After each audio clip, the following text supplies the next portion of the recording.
देश आज मना रहा है 76वां भारतीय सेना दिवस। लखनऊ के परेड ग्राउंड में भव्य परेड का आयोजन। राष्ट्रपति, प्रधानमंत्री सहित अन्य गणमान्य लोगों ने दी शुभकामनाएं।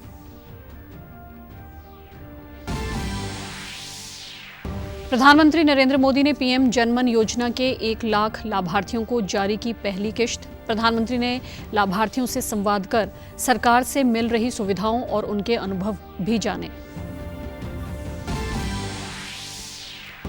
मुख्यमंत्री मनोहर लाल ने पंचकुला में दूसरे पुस्तक मेले का किया उद्घाटन। कहा, एक से दूसरी पीढ़ी को ज्ञान और अनुभवों से परिचित कराती हैं पुस्तकें।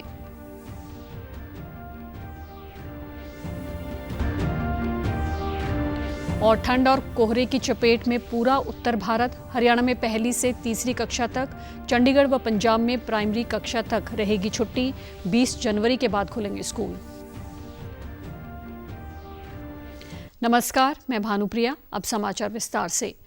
भारतीय सेना आज अपना 76वां सेना दिवस मना रही है। इस अवसर पर लखनऊ में मुख्य कार्यक्रम जारी है।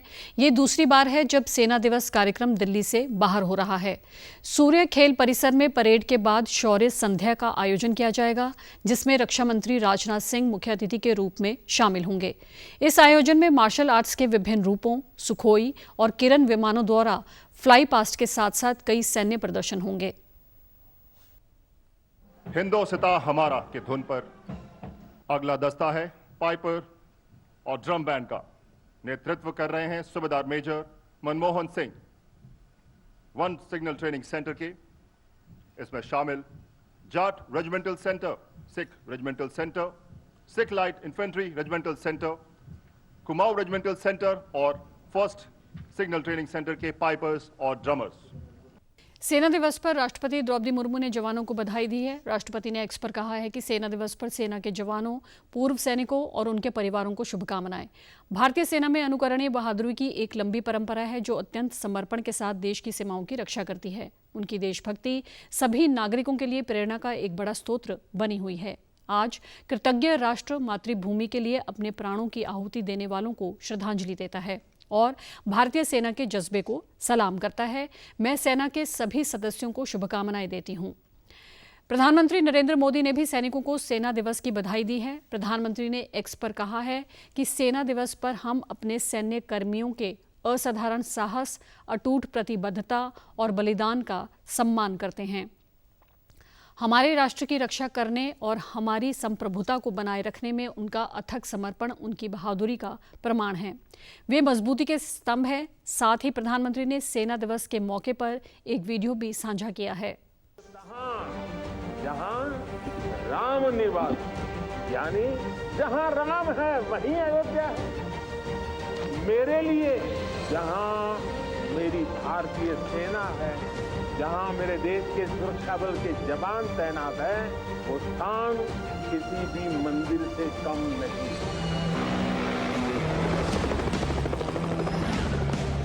हमारे जवानों ने हमेशा साबित किया है कि सीमा पर वो देश की सबसे सशक्त दीवार है।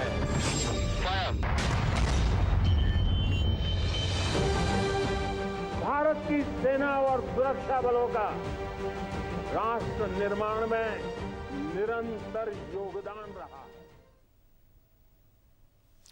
29 जनवरी को होने जा रहे प्रधानमंत्री नरेंद्र मोदी के 7वें परीक्षा पे चर्चा कार्यक्रम के लिए अब तक 2 करोड़ 26 लाख से अधिक विद्यार्थी पंजीकरण करवा चुके हैं, जो एक रिकॉर्ड है।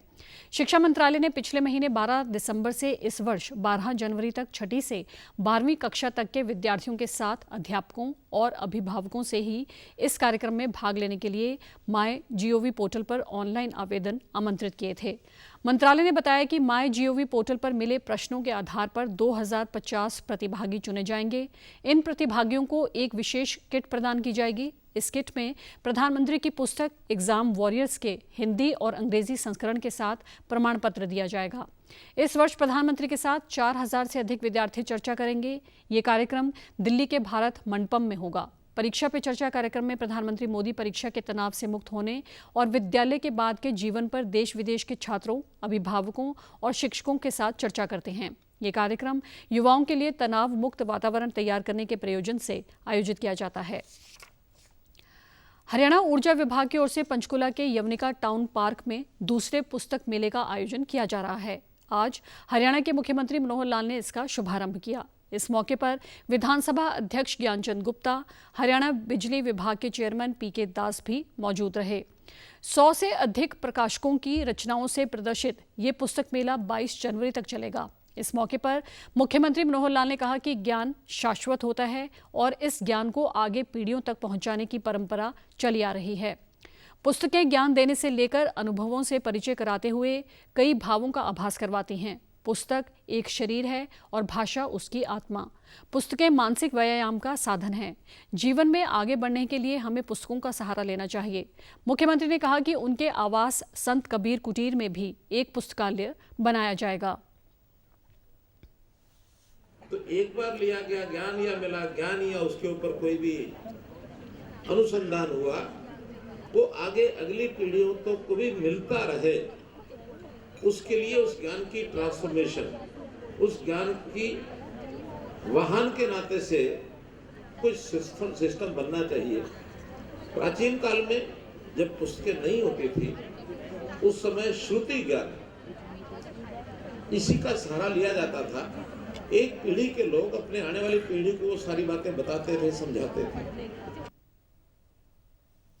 इस मौके पर मुख्यमंत्री ने विद्युत कंपनियों की पत्रिका विद्युत प्रभा का भी विमोचन किया। साथ ही ऐतिहासिक गांव में सोलर पैनल से जुड़ी ई पुस्तकालय का भी उद्घाटन किया। पुस्तक मेले में विशेष रूप से साहित्य में राम को रेखांकित करता राम मंडप और राम गैलरी विशेष आकर्षण हैं। केंद्रीय नागर विमानन एवं इस्पात मंत्री ज्योतिरादित्य सिंधिया ने कल पानीपत के ऐतिहासिक स्थल काला अम्ब पर आयोजित शौर्य दिवस कार्यक्रम में बतौर मुख्य अतिथि शिरकत की। उन्होंने शहीद स्मारक शौर्य तीर्थ धाम पर श्रद्धांजलि अर्पित की। इस अवसर पर अपने संबोधन में केंद्रीय मंत्री ने कहा कि मैं इस युद्ध में शहीद होने वाले तथा हिंदवी स्वराज का परचम लहराने वाले मेरे सम्मानित पुरखों समेत कई मराठा योद्धाओं के अदम्य साहस को कोटि कोटि नमन करता हूं। आज की धुंध भरी सुबह 14 जनवरी 1761 के पानीपत के उस ऐतिहासिक सुबह जैसी ही है जब वीर मराठा योद्धा विदेशी आक्रांताओं के अत्याचार के विरुद्ध दीवार बनकर खड़े हो गए। एक मराठा के रूप में आज मेरे लिए अत्यंत गौरव का दिन है जब देश पानीपत के तीसरे युद्ध में शहीद हुए मराठा और सिंधिया वीरों को श्रद्धांजलि देने के लिए पानीपत शौर्य दिवस मना रहा है। एक मराठा होने के नाते मेरा सीना गर्व से फूल जाता है कि भारत की आज़ादी के 75 वर्ष बाद छत्रपति शिवाजी के योगदान को प्रधानमंत्री नरेंद्र मोदी ने पहचाना।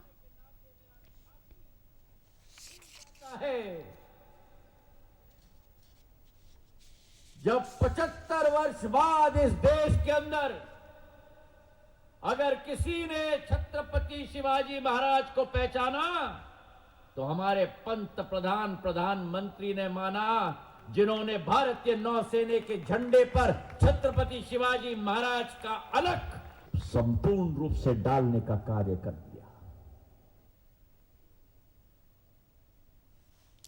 प्रधानमंत्री ने विश्व पटल पर भारत के आर्थिक शक्ति के साथ साथ आध्यात्मिक शक्ति के रूप में भी प्रस्तुत किया है, जिससे भारत की साख विश्व मानचित्र पर बढ़ी है। हरियाणा के मुख्यमंत्री मनोहर लाल ने कल करनाल में अधिवक्ताओं के लिए नए चैम्बर कॉम्प्लेक्स की आधारशिला रखी। इस दौरान उन्होंने इस कॉम्प्लेक्स के फंड में अपनी ओर से भी 31 लाख रुपए देने की घोषणा की। इस मौके पर करनाल के जिला एवं सत्र न्यायाधीश चंद्रशेखर भी मौजूद रहे। कार्यक्रम के दौरान मुख्यमंत्री ने कहा कि ट्रांसपोर्ट डिपार्टमेंट की 1 एकड़ जमीन अधिवक्ताओं के नए चैम्बर बनाए जाने के लिए सरकार की ओर से दी गई है। यहाँ 260 चैम्बर बनेंगे। इससे अधिवक्ताओं के साथ साथ आम जनता को भी लाभ मिलेगा। मुख्यमंत्री ने बार एसोसिएशन कॉम्प्लेक्स के लंबित बिजली बिल को लेकर जल्द से जल्द कोई समाधान निकालने का भी आश्वासन दिया। मुख्यमंत्री ने इस अवसर पर आमजन को मकर संक्रांति की बधाई देते हुए कहा कि इस दिन सूर्य दक्षिणायन से उत्तरायण की ओर बढ़ता है। हमारे जीवन को अंधकार से उज्ज्वलता की ओर ले जाने का दिन है। मेरी कामना है कि सभी प्रदेशवासियों के जीवन में उज्ज्वलता आए।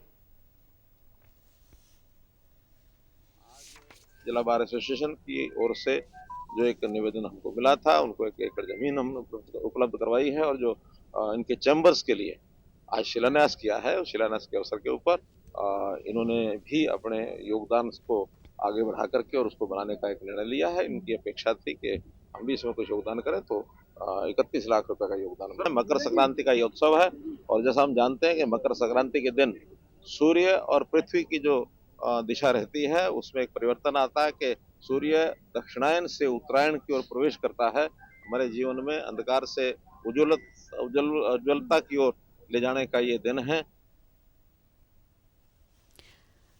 चंडीगढ़ के सेक्टर 37 स्थित लॉ भवन में कल ज्योति फाउंडेशन की ओर से सर्व सांझी पंजाबियत विषय पर एक कार्यक्रम का आयोजन किया गया, जिसमें आचार्य स्वामी राजेश्वरानंद ने प्रवचन सुनाए। इस कार्यक्रम में हिमाचल प्रदेश की सेंट्रल यूनिवर्सिटी के chancellor professor Harmohinder Singh Bedi, major general IP Singh, Joshi foundation के चेयरमैन विनीत जोशी व अध्यक्ष सर्व जोशी भी मौजूद रहे।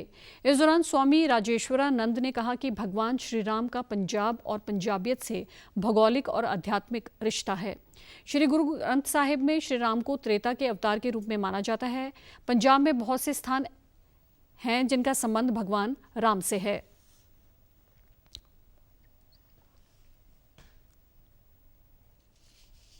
हो बलिहारे जैसे तेरे नाम हैं कि जितने भी उस प्रभु के नाम हैं, गुरु साहब कहते हैं मैं सब पर बलिहार जाता हूँ, सब पर कुर्बान जाता हूँ। ये बात हमें किसने सिखाई? संतों ने, महापुरुषों ने, गुरु साहबानों ने, कि भगवान के जितने भी नाम हैं हमें सब पे कुर्बान जाना, क्योंकि जो संत हैं, महापुरुष हैं, अवतार हैं, इस धरा पर प्रभु के प्यार का, उस प्रभु के नाम का उपदेश देने के लिए। जब भगवान राम धरा पे आए तो आपने किस प्रकार सभी आत्माओं के कल्याण के लिए मर्यादाएं सिखाकर कि जीवन में हमने किस प्रकार मर्यादित होकर उस प्रभु की प्राप्ति करनी है, उस ओर हमें लेकर गए।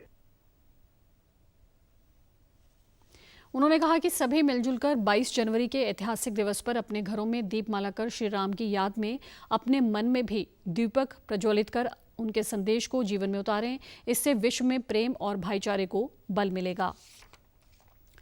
अयोध्या में रामलला के प्राण प्रतिष्ठा समारोह के उपलक्ष्य में चंडीगढ़ में भी तैयारियां जोर शोर से चल रही हैं। इसको लेकर आज दोपहर 3 बजे से सेक्टर 23 से भव्य कलश यात्रा निकाली जाएगी। इस संबंध में जानकारी देने के लिए कल सेक्टर 15 के श्री सनातन धर्म मंदिर में प्रेस वार्ता आयोजित कर यात्रा संचालक रामवीर भट्टी ने बताया कि शोभा यात्रा में 1508 बहनें भाग लेंगी। इस यात्रा में 101 लोगों का बैंड दिल्ली से बुलाया गया है जो रामधुन गाएगा। भट्टी ने बताया कि 22 जनवरी को चंडीगढ़ में श्री राम कृपा सेवा ट्रस्ट की ओर से विशेष कार्यक्रम का आयोजन होगा। आज शाम कन्हैया मित्तल अपनी प्रस्तुति देंगे। वहीं मंगलवार को प्रख्यात कवि कुमार विश्वास की भी भजन संध्या होगी। देश की राजधानी दिल्ली में प्रदूषण एक बार फिर से गंभीर स्तर पर पहुंच गया है। रविवार को AQI 458 पर पहुंच गया, जिसके मद्देनजर ग्रैप 3 को तत्काल प्रभाव से लागू कर दिया गया है। ग्रैप 3 के तहत दिल्ली में BS3 पेट्रोल और BS4 डीजल की गाड़ियां नहीं जा सकेंगी। इसके साथ ही निर्माण कार्य, बिल्डिंग तोड़ने और अन्य कार्यों पर भी रोक लगी रहेगी।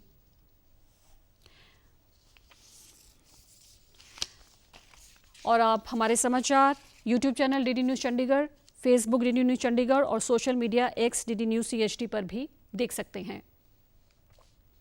इसी के साथ चंडीगढ़ से समाचारों का सिलसिला समाप्त होता है। नमस्कार।